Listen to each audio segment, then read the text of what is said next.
si on veut à la fois maîtriser l'immigration légale et combattre l'immigration clandestine, il y a plusieurs pistes à explorer avec beaucoup de volonté politique et beaucoup de détermination. La première, c'est le contrôle des frontières extérieures de l'Union européenne.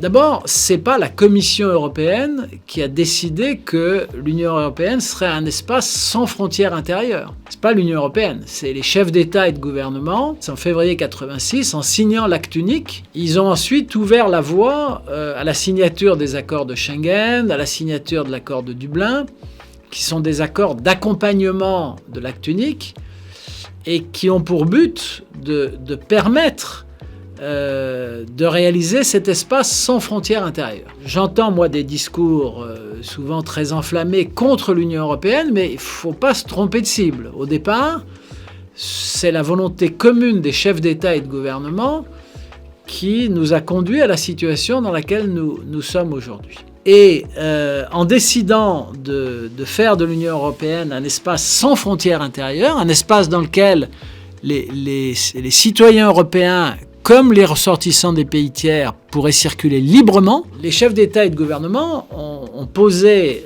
comme principe que le seul contrôle sérieux qui serait assuré aussi bien d'ailleurs en matière de migration qu'en matière de sécurité, lutte contre la drogue, lutte contre le trafic d'armes, etc., ce serait le contrôle à la frontière extérieure de l'Union européenne. Alors les frontières extérieures, qu'est-ce que c'est ? Ce sont nos aéroports, la plupart de nos aéroports qui sont des aéroports ouverts au trafic international.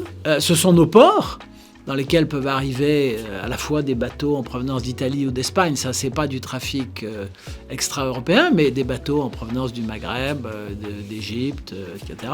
Et puis, il y a un certain nombre de pays de l'Union européenne qui ont des frontières terrestres, qui sont des frontières extérieures. Alors, nous n'en avons quasiment pas. La France, ses frontières extérieures terrestres de la France, c'est Monaco, qui ne fait pas partie de l'Union européenne et qui ne fait pas partie des accords de Schengen. C'est pas la Suisse, parce que la Suisse s'est associée aux accords de Schengen. Et donc c'est Monaco et c'est le tunnel transmanche, parce que la Grande-Bretagne est sortie de l'Union européenne. Donc vous voyez que nos frontières terrestres extérieures, elles se réduisent à leur plus simple expression.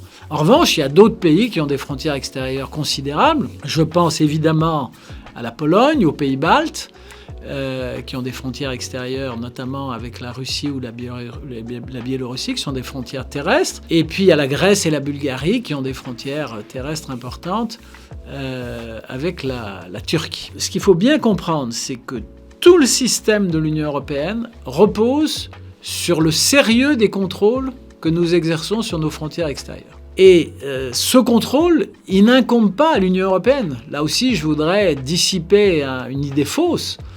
Dans les traités européens, ce contrôle, il est attribué à chaque État membre. Donc si aujourd'hui nous avons des difficultés en Europe, c'est fondamentalement parce que pendant des années, plusieurs pays méditerranéens n'ont pas fait le travail.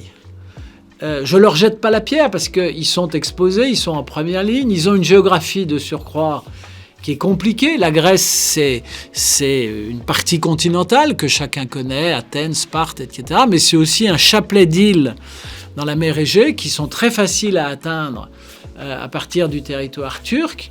Et donc le contrôle de la frontière extérieure maritime de la Grèce, c'est quelque chose de très difficile à réaliser. Même chose pour l'Italie, avec la célèbre île de Lampedusa, qui est à 150 miles ou 170 miles des côtes tunisiennes. Et donc, ce contrôle de la frontière extérieure, pendant longtemps, plusieurs pays de l'Union européenne l'ont mal assuré. Et ils l'ont d'autant plus mal assuré qu'au fond, ils ne se sentaient pas très concernés parce qu'ils avaient la conviction qu'ils étaient des pays de transit. Et à juste titre, la plupart des migrants qui débarquent sur les côtes italiennes, ce ne sont pas des migrants qui ont envie de rester en Italie, ce sont des migrants qui ont envie de venir en France, parce que beaucoup viennent de pays francophones d'Afrique, ou c'est des migrants qui rêvent d'aller en Angleterre, ou qui rêvent d'aller en Suisse parce qu'ils savent qu'en Suisse, il y a un marché du travail qui est robuste. Et donc, pendant des années, au fond, des pays comme la Grèce et l'Italie se sont désintéressés du problème. Et le premier défi, si on veut maîtriser l'immigration légale et combattre l'immigration clandestine, c'est que l'Union européenne soit une puissance souveraine à ses frontières extérieures. Ce qui est le cas des États-Unis. Si vous allez aux États-Unis, si vous débarquez à l'aéroport de New York, vous ne mettrez pas plus de 10 minutes à vous rendre compte que le contrôle qui est fait à l'aéroport, il est extraordinairement sérieux et que si vous n'êtes pas en règle, vous ne rentrerez pas. Il n'y aura pas de dérogation, on ne dira pas « non, finalement, oui, vous avez l'air gentil, on vous laisse passer ». Non, c'est pas comme ça que ça se passe. Alors, les États-Unis ont un problème avec leurs frontières terrestres, on le sait, frontières avec le Mexique, avec l'Amérique centrale ou l'Amérique du Sud plutôt. Donc nous ne sommes pas les seuls à avoir ce problème de contrôle de nos frontières extérieures, mais pour l'Union européenne, il est absolument vital. Donc il faut que l'Italie s'y mette. Bien sûr, nous, il faut qu'on aide l'Italie. Mais fondamentalement, il faut que l'Italie s'y mette et s'organise, en particulier pour que tous ces migrants qui débarquent des bateaux qui sont secourus en mer voient leur situation examinée dès leur arrivée dans les ports italiens. Donc il faut en fait créer dans ces ports une zone internationale. C'est ce que la France fait à l'aéroport de Roissy, c'est ce qu'elle peut faire à ses frontières terrestres ou maritimes. C'est ce que la Grèce s'est organisée depuis 3 ou 4 ans pour faire sur les îles qui sont à proximité immédiate de la Turquie. Et il faut absolument que l'Italie le fasse dans ses ports. Il faut créer une zone internationale. Il faut que tous ces migrants qui débarquent des bateaux ne puissent pas rentrer librement ensuite en Italie, mais qu'ils soient en quelque sorte assignés à résidence dans la zone internationale aussi longtemps qu'on n'aura pas examiné leur demande d'asile ou leur demande de titre de séjour.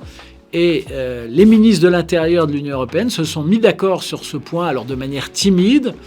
Ils se sont mis d'accord sur une partie des demandes d'asile pour traiter ainsi une partie des demandes d'asile dans les ports internationaux, et ça s'applique évidemment à l'Italie. La loi, elle existe, c'est le code frontière Schengen qui dit que la responsabilité du contrôle des frontières extérieures incombe à chaque État membre, qui peut se faire assister par Frontex, mais Frontex, c'est une force d'appoint. Alors simplement, c'est pas facile à faire.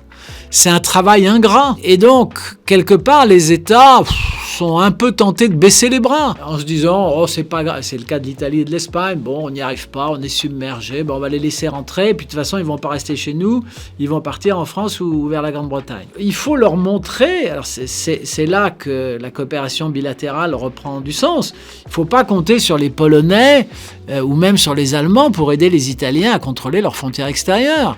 La France est en première ligne. La première responsabilité des autorités françaises, c'est de développer la coopération avec l'Espagne et avec l'Italie.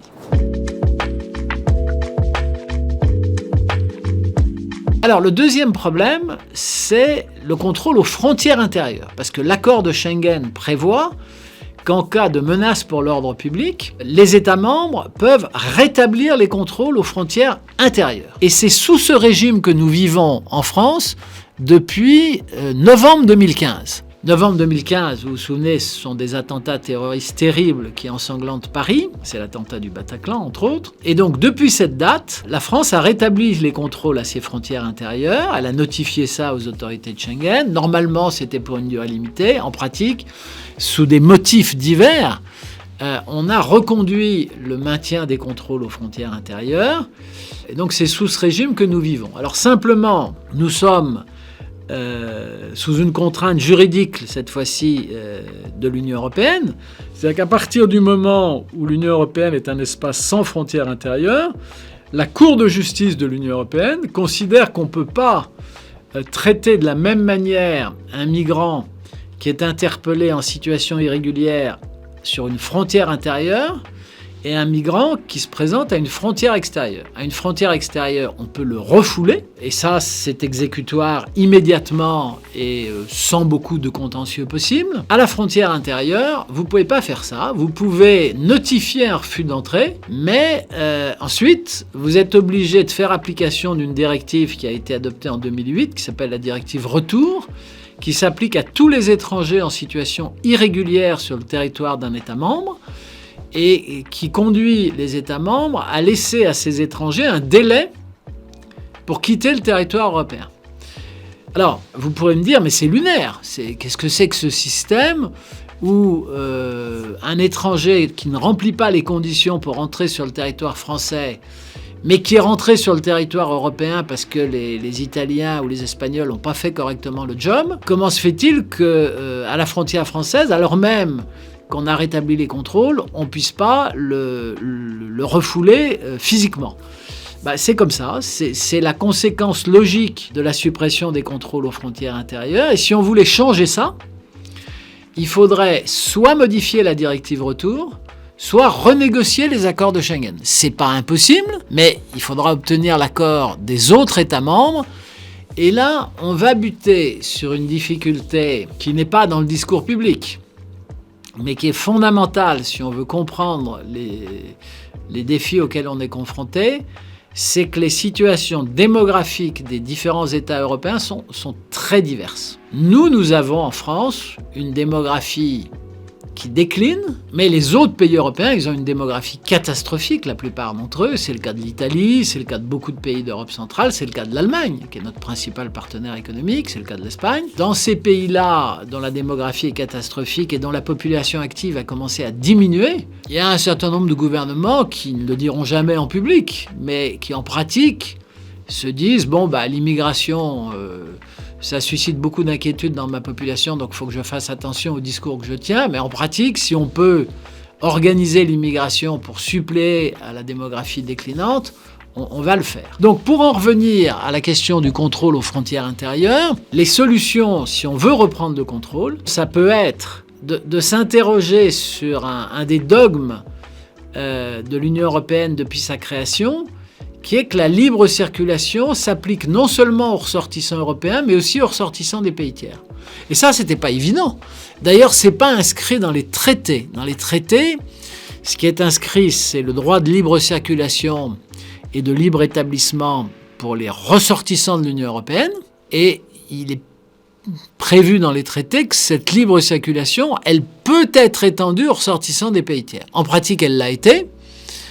On peut s'interroger sur le fait éventuellement de la remettre en cause. Troisième piste, la démographie. Il faut que les pays européens soient conscients, alors que c'est un enjeu de long terme. C'est jamais un enjeu urgent, c'est jamais un enjeu de l'actualité immédiate. Et on sait qu'en plus, les phénomènes démographiques...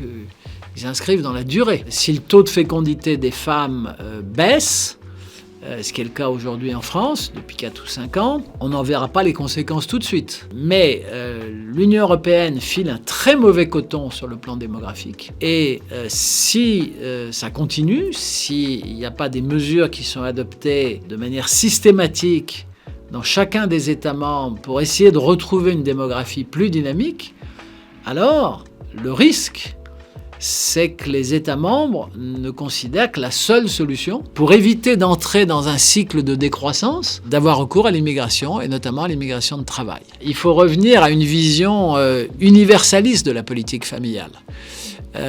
En 2012-2013, le président de la République de l'époque et son gouvernement ont adopté des mesures qui ont cassé ce qui était le principe fondateur de la politique familiale en France depuis la libération. Ce principe, c'est que toutes les familles, quel que soit leur revenu, doivent être soutenues lorsqu'elles accueillent un enfant. Et que donc les prestations familiales ne devaient pas être indexées sur le niveau de revenu de la famille, mais sur le nombre d'enfants. Il faut renouer avec ce principe, parce qu'on l'a abandonné à partir de 2012-2013. Un certain nombre d'allocations ont été supprimées pour les hauts revenus ou même pour les classes moyennes. Le quotient familial a été raboté. Avec le recul, on se rend compte que, alors bien sûr, on n'arrivera jamais à faire la preuve mathématique que c'est la mise en œuvre de cette politique à partir de 2012-2013 ou 2013-2014 qui explique la baisse des taux de fécondité en France depuis 2 ou 3 ans. Mais en tout cas, voilà. À l'époque, il y avait des gens qui avaient tiré la sonnette d'alarme en disant c'est pas une bonne chose que de casser la politique familiale, c'est pas une bonne chose que de faire de la politique familiale une politique sociale parmi d'autres. On a voulu faire rentrer la politique familiale dans ce moule. Donc il faut renouer avec le principe de l'universalité des prestations familiales.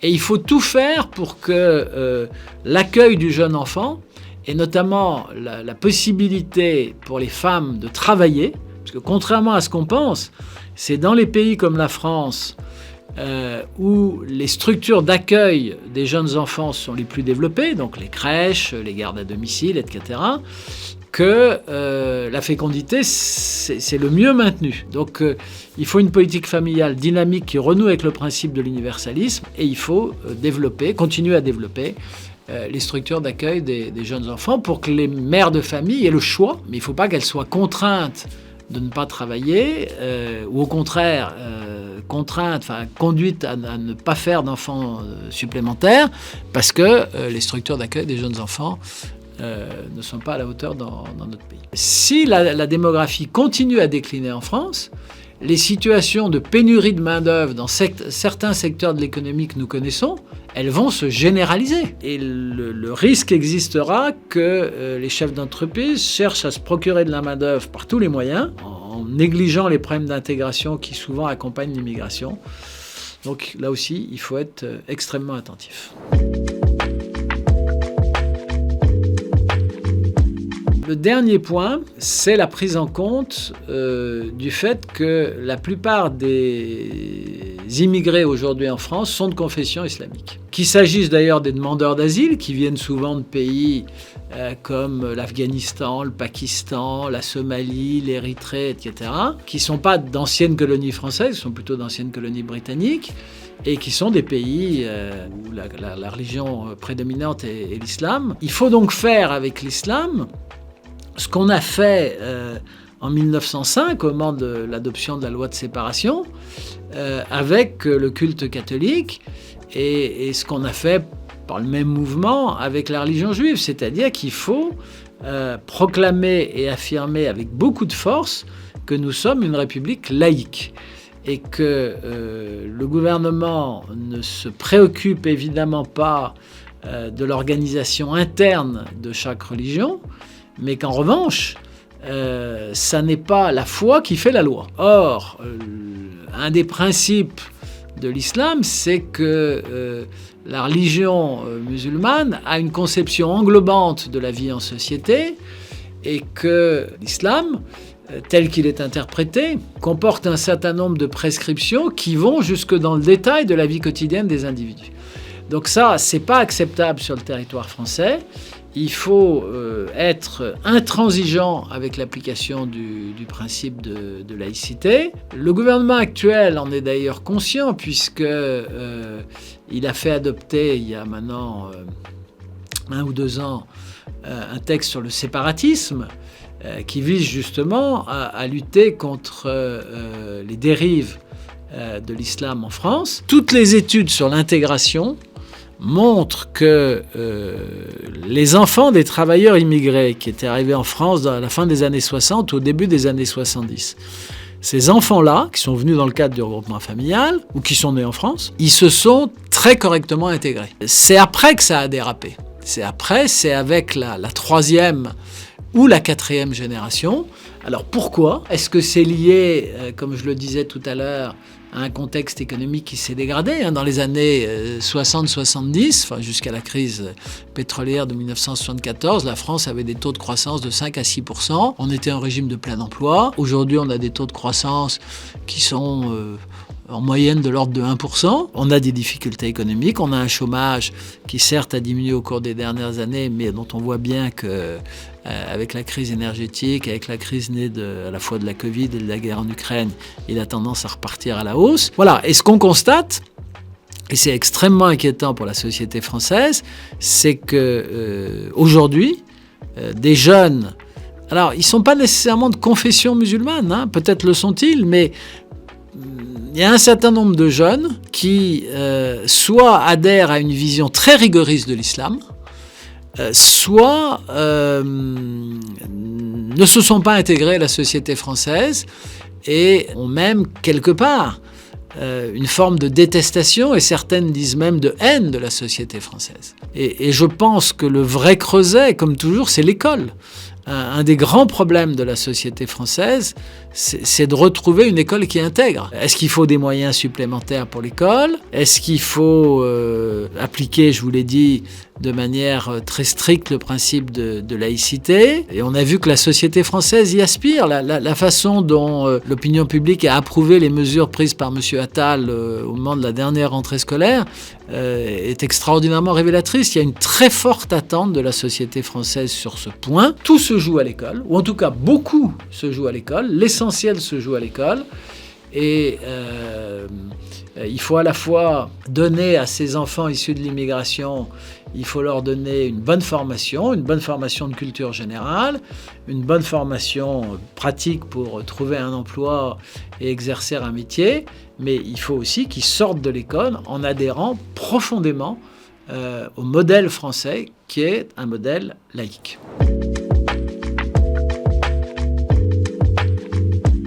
Alors, il y a un dernier sujet dont il faut dire un mot, parce qu'il est également essentiel, ce sont nos relations avec les pays d'origine. Et c'est donc la dimension diplomatique, ou la dimension mondiale de la question de l'immigration. Lorsque le ministre de l'Intérieur veut faire reconduire à la frontière, veut éloigner du territoire français des étrangers qui sont en situation irrégulière ou qui menacent l'ordre public, il ne suffit pas que les préfets prennent des décisions en ce sens. Il ne suffit pas que les magistrats prennent des décisions en ce sens. Il faut obtenir l'accord du pays d'origine. Voilà, c'est tout simple. Alors on peut pester, on peut trouver que c'est pas normal. Enfin, la souveraineté française, elle a une limite qui est que si un État ne veut pas reprendre un de ses ressortissants, eh bien on va se casser le nez. Alors, qu'est-ce qu'il faut faire? Il faut utiliser toute la palette des mesures qui sont à notre disposition. Il faut d'abord essayer d'avoir de bonnes relations avec les principaux pays d'origine de l'immigration en France. Ils sont faciles à identifier, hein. Au moment où on se parle, les 3 pays du Maghreb, Maroc, Algérie, Tunisie, dans cet ordre-là, restent les principaux pays d'origine des migrants nouveaux qui s'installent encore aujourd'hui sur le territoire français. Donc, il faut avoir de bonnes relations avec les autorités de ces pays d'origine. Il faut s'assurer que les mécanismes, c'est un mot technique, mais que les mécanismes de réadmission, c'est le nom qui est utilisé, le terme générique, il faut s'assurer que ces mécanismes de réadmission sont bien huilés, qu'ils fonctionnent bien, qu'on se donne les moyens de les mettre en œuvre et avec succès. La France a toute une série de moyens de pression à sa disposition. Bien sûr, la politique de coopération. On peut envisager de conditionner notre politique de coopération à une bonne coopération du pays d'origine pour reprendre ces clandestins. Il faut coopérer avec les autres pays de l'Union européenne parce que nous, par exemple, nous avons de bonnes relations, enfin nous sommes censés avoir de bonnes relations avec les pays du Maghreb ou avec certains pays d'Afrique francophone, d'Afrique subsaharienne. Bon, mais à l'inverse, on n'est pas bien positionné pour discuter avec le Pakistan, avec l'Afghanistan, avec l'Érythrée, la Somalie, etc. Donc peut-être que d'autres pays, je pense à l'Italie s'agissant de la Libye ou de la Tunisie, je pense évidemment au Royaume-Uni s'agissant des pays que j'ai cités, Pakistan, Afghanistan, etc., qui sont d'anciennes colonies britanniques. Donc voilà, il faut faire flèche de tout bois pour se mettre en mesure de pouvoir éloigner ceux des ressortissants étrangers qui sont en France en situation irrégulière ou qui menacent de troubler l'ordre public. Napoléon disait « La guerre est un art simple et tout d'exécution ». Eh bien, le contrôle de l'immigration, c'est exactement la même chose.